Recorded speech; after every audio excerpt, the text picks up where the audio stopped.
The official Red County forums. Post title: I think I found something strange in the river near Shine Forest. Red Door 43, March 2nd, 8:14 p.m.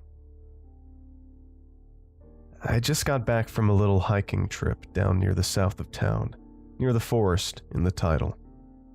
I was enjoying the view, and as I'm sure you're all aware, it's been hot as hell lately. So, I did what anyone in my position would do and ripped off my shirt and shoes and jumped in. After swimming, or more like bathing, in the river for a while, I noticed from the angle I was at this brief but bright glint in the rocks below, in a nook below the riverside. A bit curious, I tried to swim as close as I could without losing my view. The closer I was to land, the less I could see. I decided the only thing left to try was dunk my head under and survey the situation myself. I could definitely tell it wasn't part of the rock, but I couldn't get a good look at it. Once submerged, holding my breath and trying to ignore the uncomfortable feeling of cold water against my bare eyes, I swam down as quickly as I could to get this over with. But what I found just simply confused me. Embedded in the rocks below was a small little handle, like the handle of a door, one of those lever-type ones you pull down on. The sight of it was a bit shocking, and it took me another few moments for the next whammy to smack me across the face. The handle was attached to a door, fairly small but just big enough for an average-sized human to crawl through. You see, from above the water, looking into the current, it looked more or less like a bunch of stones. However, from underneath, you can notice a small indentation of the door against the perimeter of rocks, and what had appeared to be rocks across the door was actually a two-dimensional color graphic, a work of art either painted or printed and pasted digitally. The breath of air I had been holding in my lungs escaped me, and I quickly lifted my head back up to the surface. Breathing in a few fresh lungfuls of air, I tried to think about what the hell I had just seen. A little hatched door on the side of a river under a rocky nook. I tried to think of what the reason for such a thing's existence could be, but I couldn't come up with anything. So, I take it to you. Do any of you know of any reason that latch door would be there? Could it have something to do with the city or some water filtering station or something? I don't know. Again, I'm just confused as hell.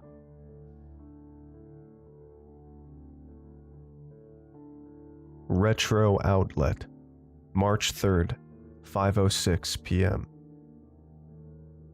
Hey man, I live near Shine Forest, and I think I know what you're talking about. It's that river that has that gigantic pine tree near the fork a bit downstream, right?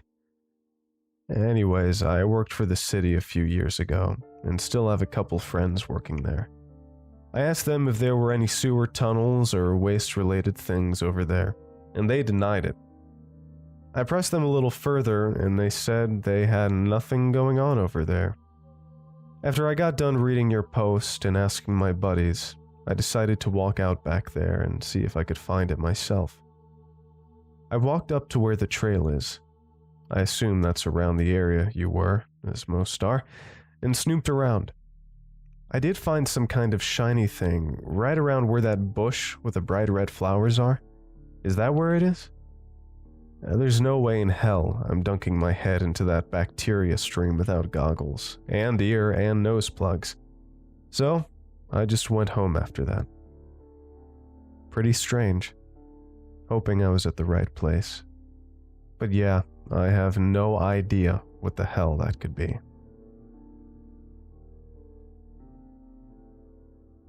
Red Door 43, March 3rd, 7:05 p.m. Yes, you were at the right spot, and after swinging by there today, I'm 99% sure you saw it. When I arrived, I immediately spotted that bush you mentioned. And yep, after I crossed over a log to the other side, I could see from a distance that it was right there. I didn't really feel like changing my clothes when I got home, so I decided to stay out of the river this time. But I cannot believe that the city has nothing to do with this. How the hell would a door large enough for a human to crawl through just appear on the side of a riverbed? Retro Outlet, March 4th, 12:48 p.m. I'm glad to know I was at the right place. I'm gonna go out there tonight when I get home from work with a flashlight and some swimming gear I borrowed from my cousin and check it out. Maybe I'll have a better idea of what it could be if I saw it up close myself. Red Door 43, March 4th, 6:02 p.m. Now that's a great idea. Let me know what you think. Guac Flock 7, March 5th, 12:02 a.m. Posting here to get notifications on updates. I live across town and I'm pretty interested to see what y'all find out. Retro Outlet, March 5th, 3:34 a.m. Guys, tonight was just... I don't even know how to get into it, but I'll try. When I got home from work around 4, I ate a quick snack and then changed into my swimming gear. I got on my swimming trunks, nose and earplugs, eye goggles, the works. I felt pretty geared up for what I thought was going to be a casual little evening. God, was I ever wrong. After finding that bush again and easing my way into the water, I found that glint in the water I'd spotted the day before. Then I took a deep breath and plunged myself under. I halfway bent, halfway swam over to the object, and sure enough, it's just as Red describes. A handle attached to an outrageously poorly disguised door. I quickly ascended back to the surface and caught my breath. I knew I could either head back down there and try to pry it open, or I could check it out for just a bit longer, and then unceremoniously meander my way back to the house. But when I checked the sun's position in the sky, I was reassured by how early it was. I didn't end up needing to use my flashlight at all, though I kept the waterproof device clipped to my trunks for safekeeping. I decided to use the extra time to try to see if the latch could be opened. I ducked down into the water and reached out to grab the handle. It was much warmer than I had expected a metallic object in a cool river to feel. It was like it generated its own heat or something.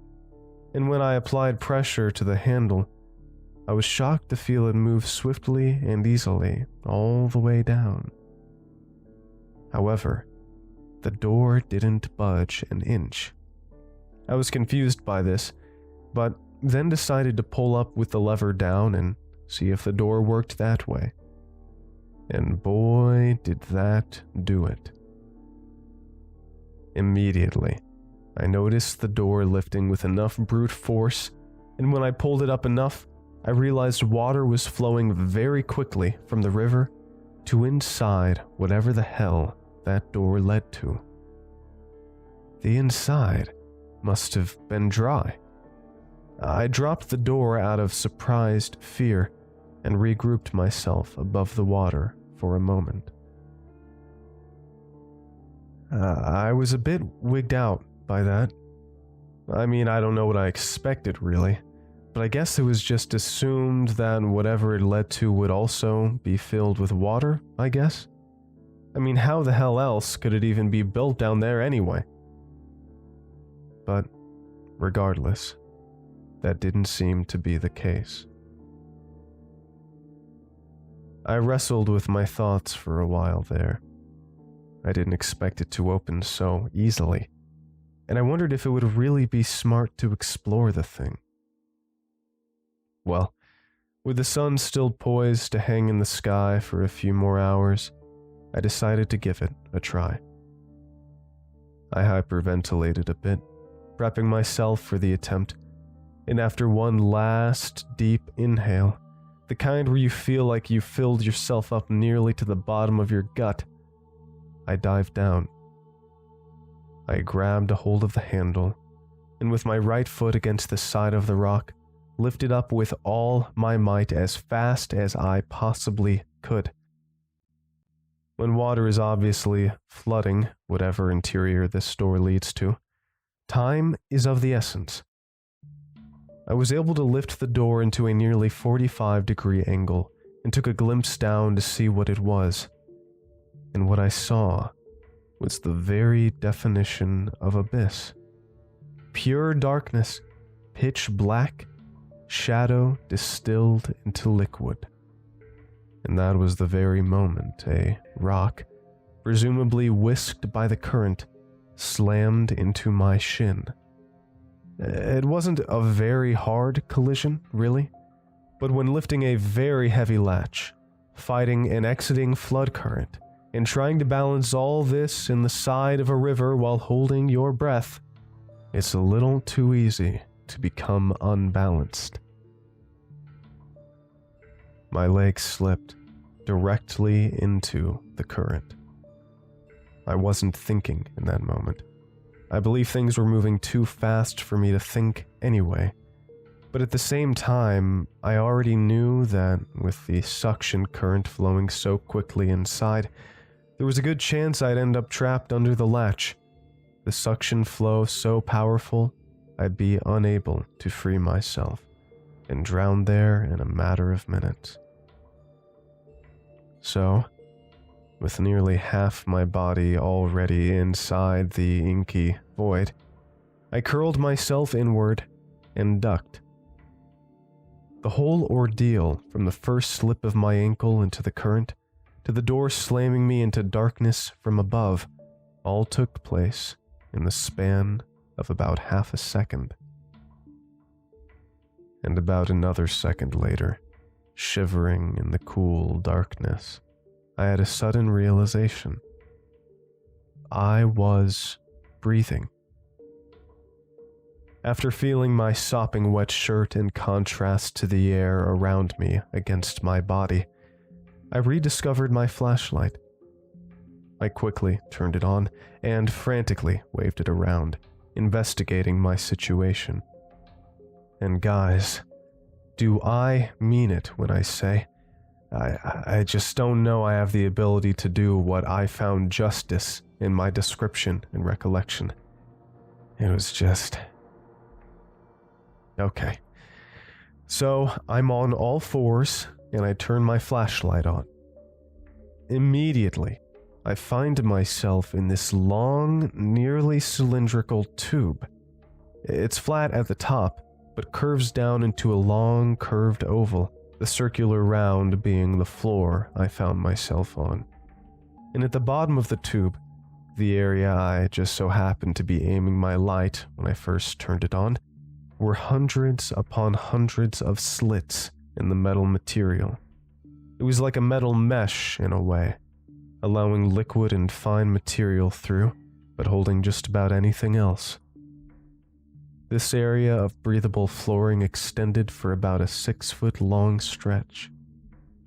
As I stared through the slits below me, into the infinite darkness that not even my flashlight could illuminate, I realized what had happened to the water. It had drained straight through the latch, down through the underside of this grated tube, and, well, presumably somewhere else. There was never any sound after the last drops passed through the slits, no sound of it ever hitting any kind of floor or splashing against anything whatsoever. I had the most eerie feeling that there was a 10,000-foot drop below me, and I wanted to get the hell out of there. I craned my neck up and around, searching for the knob. I scattered my flashlight around and eventually found the outline of the door, but to my horror, there was no knob on the inside. Nothing but the indentation of the exit. No way out. At least, not here. That's not to say I didn't try, though. I pounded and pounded and slammed my hand against the door, pushed as hard as I could. It didn't budge. The knob on the outside needed to be turned to leave it unlocked. Slouching back down onto the grated metal floor, I felt like I had just discovered the moment of my death, and that moment was impending. Beginning to feel exhausted and not knowing what else to do, I looked behind me, noticing the endless, as far as my flashlight would illuminate, tube in both directions. Not knowing which direction to go in, I chose the easiest route and crawled forward. As I write this now, I'm not sure if that was a good decision or a bad one. I crawled on all fours, my flashlight in my right hand's grasp to illuminate what was in front of me.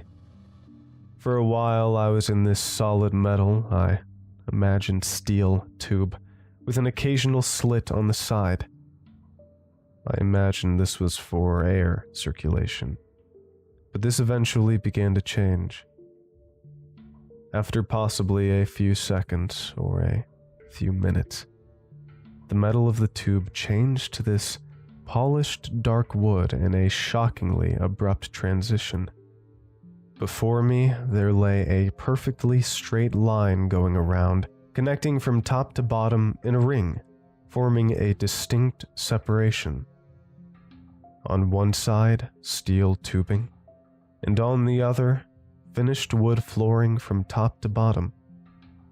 It was absolutely bizarre, but without much choice, I knew I had to keep moving forward. My hands passed the border, and the rest of my body followed.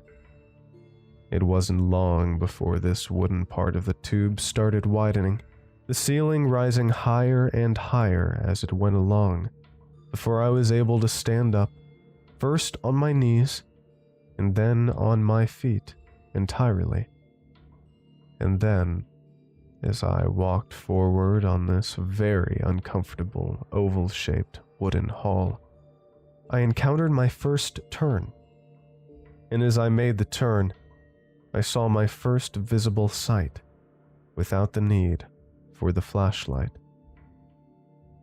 Noticing a small light in the distance, I flicked off the flashlight and checked to make sure. Yep, I could see it. A small flickering blue light. As I got closer, I realized it was a small, circular, glowing button. Turning on the flashlight once again, I noticed it was actually just to the right of a little door, probably about the size of the latch I had fallen through to arrive there in the first place. However, instead of painted metal, this door was also made out of finished wood and had a proper doorknob instead of a steel handle. I just observed the sight for a moment, examining the door with my flashlight, but my curiosity wouldn't let me ignore the glowing allure of the blue button. I decided to press it, and I distinctly remember feeling uneasy before doing so. As my finger made contact with the cool glass of the transparent glowing bulge, I heard a flute interpretation of a classic ding-dong sound. Immediately afterwards, I heard shuffling behind the door. Now this startled the hell out of me. I thought I was alone, so to hear somebody else down here was half exciting and half absolutely horrifying. Partly out of nervousness, I called out, "Hello? Is somebody in there?" No response. "I fell down through this latch in the river," I said. "I'm not sure how common that is." Still absolutely nothing. After waiting another 30 seconds or so, I decided to turn the knob I knew would be unlocked, and slouching myself back into a crouch, waddled through the door. The moment I cracked open the door, light flooded out. But only dim light, like the kind produced by a fire. It was striking against my sensitive eyes, as I had more and more been coming to the realization that my flashlight may not have been as waterproof as it had advertised, and was increasingly dimming as time went on. This only aided in my anxiety, as you can imagine. Once I crawled inside, I saw what looked like a little one-room log cabin, but just without windows.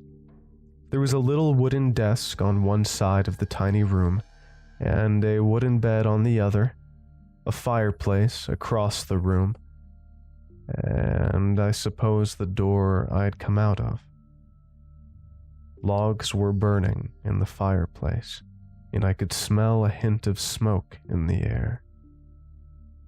Once I had taken the place in, it hit me that everything was about 2/3 the size that they should have been. Everything a scale smaller. This being the case, I couldn't really stand up fully. Crouched around, I started checking the place out. I looked at the bed, even considered falling into its soft embrace for a split second, but ultimately decided against it. And then, after a brief pass of the fireplace, I was met with a table. It had an ink pen perpendicular to the edge, and a pad of paper in front of the chair. And when I squinted my eyes to inspect it, the first thing my eyes read took the wind out of my gut.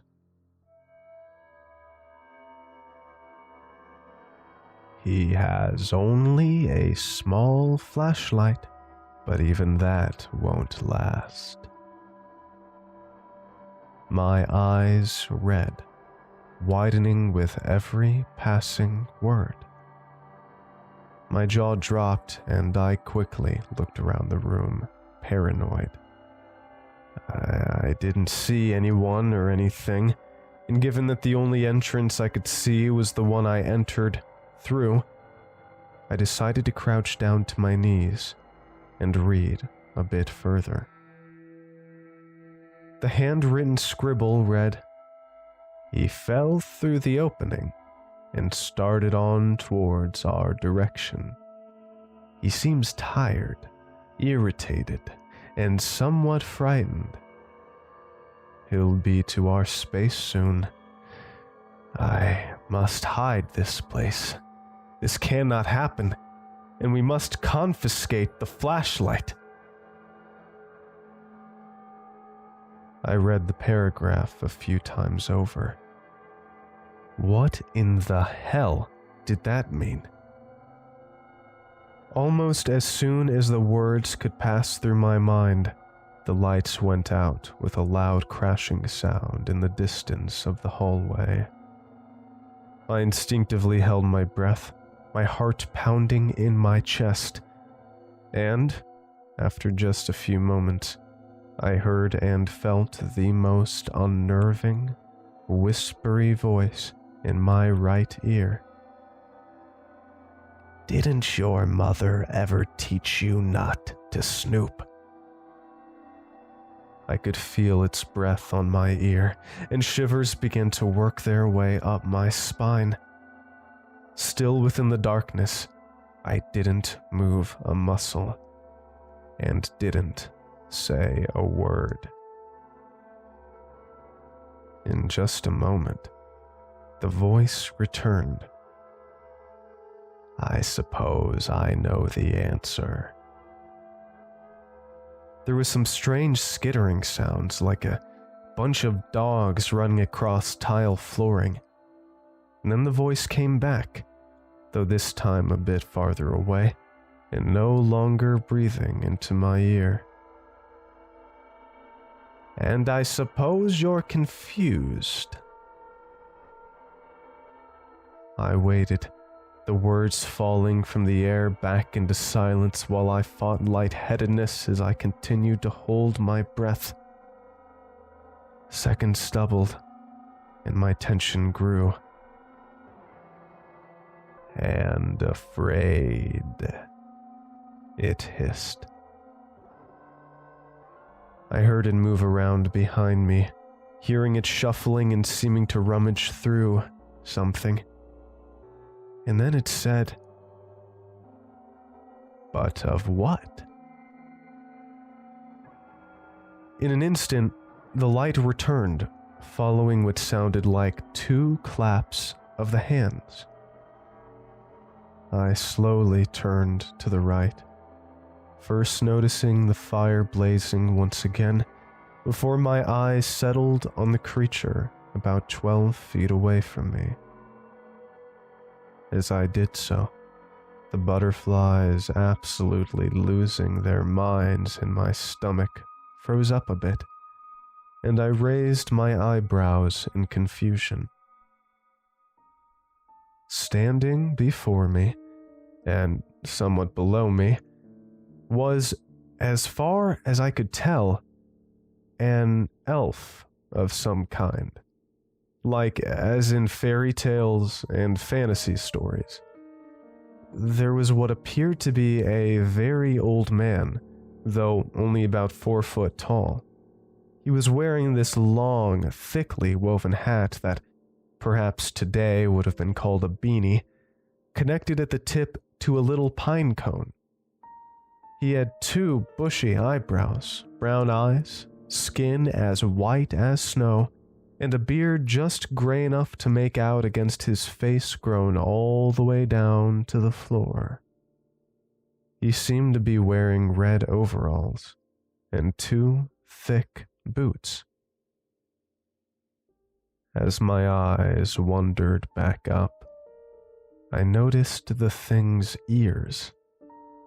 They were pointed at the tops, like an elf. "Still afraid?" the thing asked, with a smirk nearly hidden entirely by his facial hair.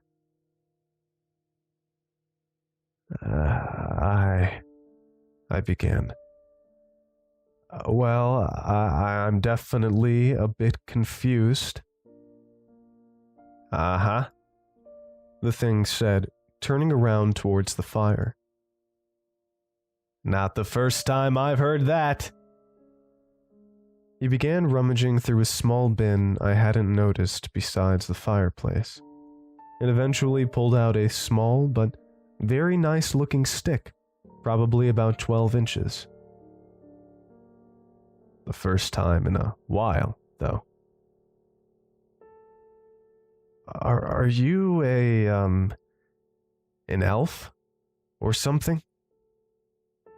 The creature stopped and turned around to look at me straight in the eye. "An elf?" the man shouted. He then looked around and patted himself on his overall straps as if shocked by the ferocity the phrase came out with.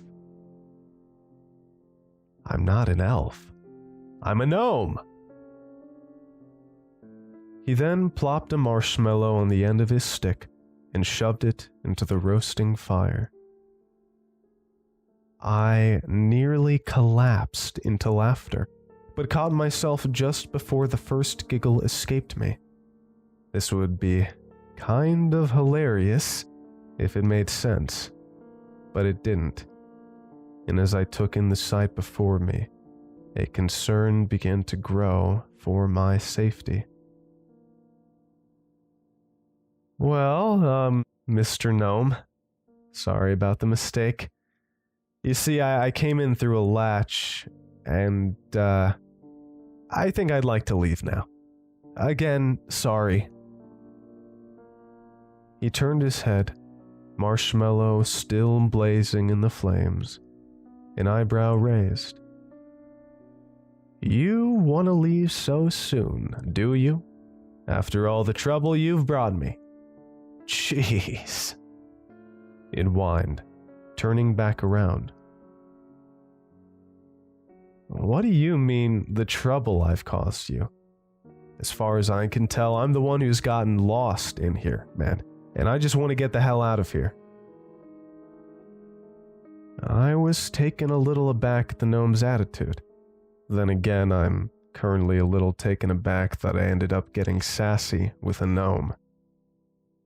I heard him chuckle, and a moment later he said, You really are ignorant, aren't you? How the hell am I supposed to respond to that? I asked dryly. He started walking towards me, and I tensed in response, but he started waving his hand around. I gotta get in that drawer. Can you step aside? I relaxed and did as he asked. He pulled out this book about the size of a Bible and slammed it down onto the table. In one fluid series of motions, he tossed the book open to a seemingly random page and touched his finger to the page. It reads here, the gnome said, that upon discovery by a human or any other material consciousness, the gnome is required to decommission the area and start anew after consultation with the Brotherhood. After reading the line, he looked up at me with an expectant look. I opened my mouth and shook my head slightly, as in, huh? He quickly looked away, before locking eyes again and berating. It means I have to close up shop, buddy. I have to get rid of everything I've been working on here for the past 3 years and start this whole process over again. Are you happy about that? What? No, I said defensively. Listen, I already told you I got lost, but I am really sorry about all this, I guess. The last 2 words were said only in my head. I still barely believed what was happening.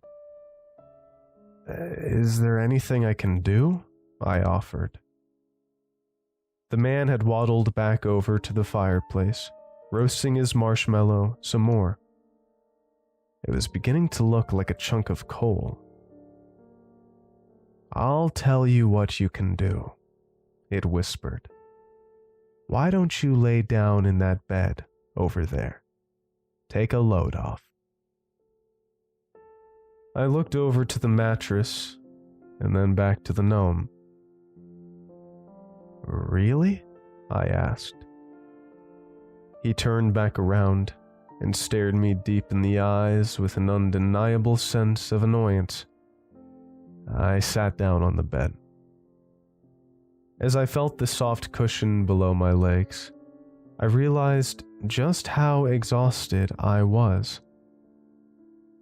Man, this bed is really comfy, I said, feeling the exhaustion I'd already been dealing with coming to a head. Feel free to lie down, he spoke. I think my head hit the pillow before the last word left his mouth.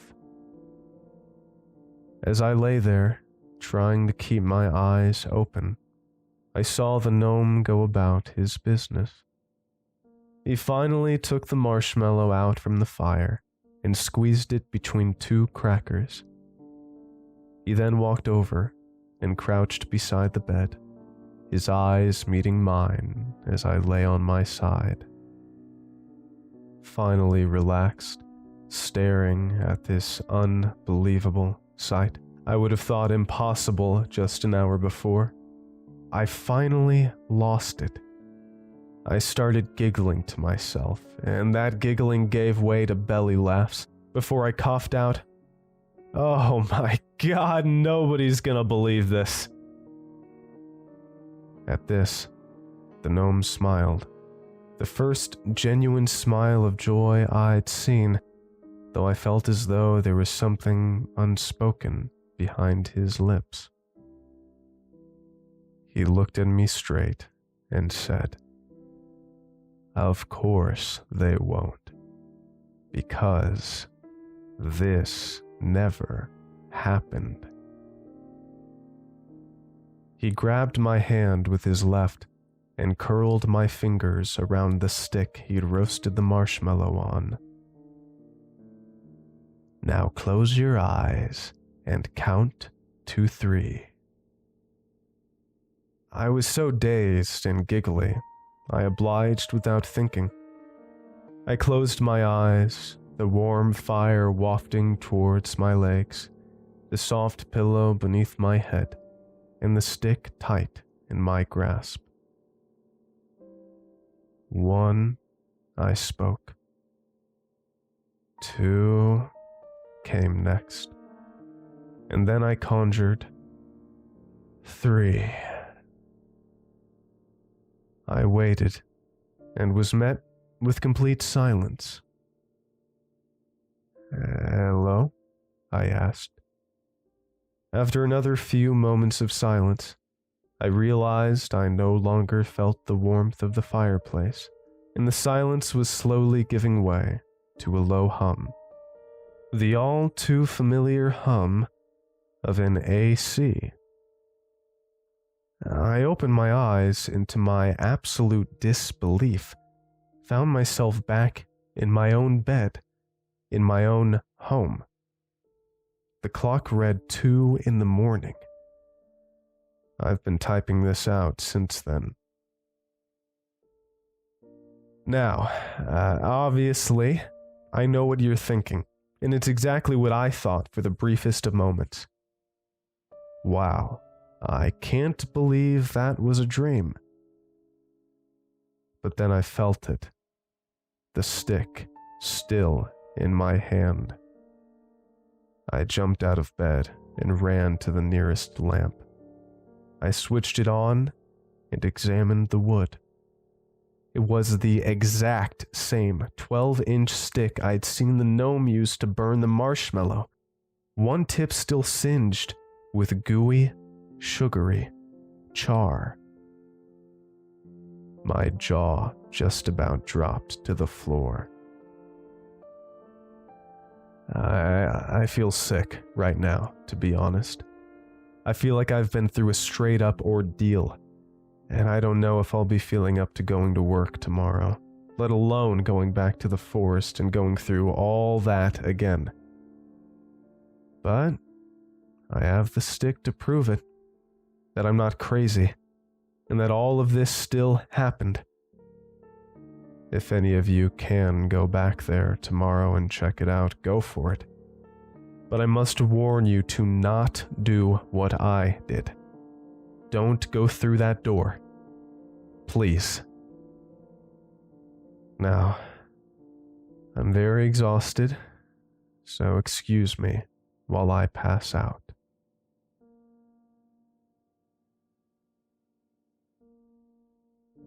Red Door 43, March 5th, 4:23 p.m. Sweet mother of God, man. When I read your post this morning, I couldn't believe what I was seeing. I've been in a shocked daze since, and with the day being rather slow anyways, I decided to sneak out of work a bit early, and the first thing I wanted to do was, of course, check on the discovery. I don't really know what I was planning. I understand you advised against visiting the gnome you claim to have encountered, but a large part of me just couldn't believe it to be real. But it wouldn't turn out to matter anyways. When I got there and crossed to the other side to get a good view, The glint in the water was nowhere to be seen. I checked to make sure I was near the right red-flowered bush, and I was.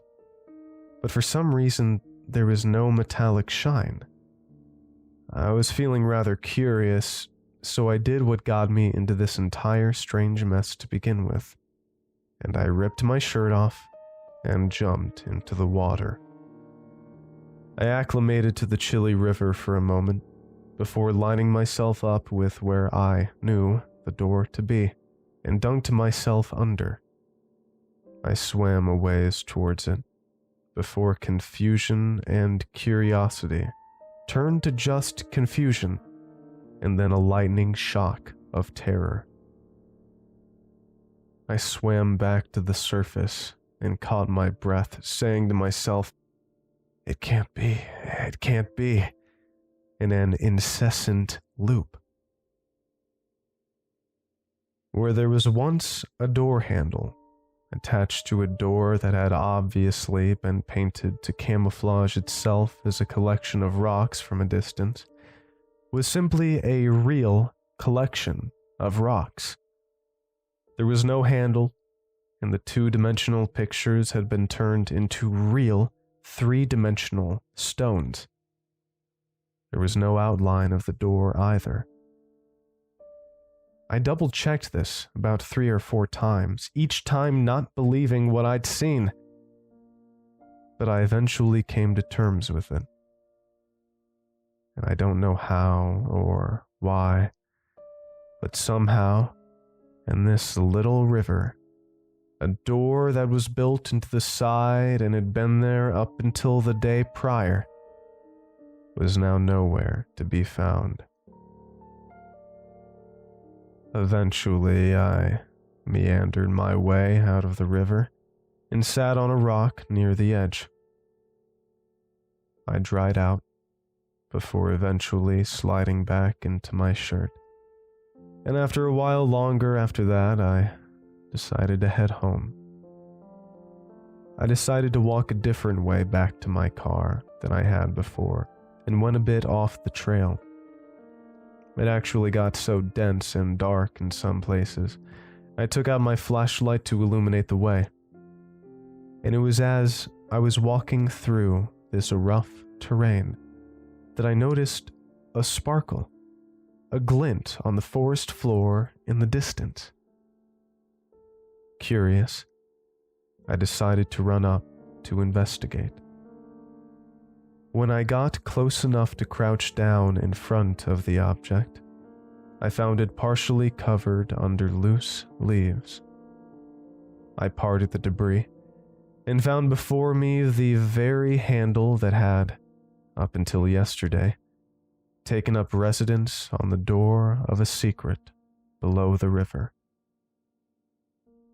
I picked it up and noticed where it would be attached to the door. It had been horribly singed, but the site and structure was undeniably familiar. It was the exact handle I had discovered just a few days ago. I just got home a few minutes ago, and have been typing in a mad frenzy ever since. I don't know what there is to take away from all of this. But at this point, I definitely believe Retro on his experience. I mean, if my experience with all of this is true, and wasn't some kind of strange hallucination, then I think just about anything is possible. Perhaps that was always the case to begin with. Perhaps that's the takeaway.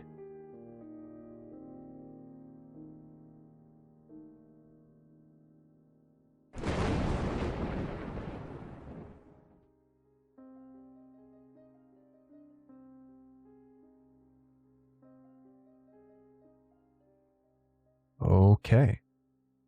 Thank you for listening to tonight's episode of ClancyPasta, written and narrated by yours truly. Really hope you enjoyed. I would love to hear what you thought of the story and the production in the comments below. And if you would like to get things like ad-free episodes, bonus episodes, access to a series where I read through a book and talk to you guys about it, it's kind of like a book club, get access to the text of my original stories, and much, much more, you can go to patreon.com/ClancyPasta. And speaking of which, I need to give a huge thanks to last month's patrons. Since it's the beginning of the year, I actually decided I'm just going to go ahead and thank all of my $2 and up patrons, because I really appreciate you guys.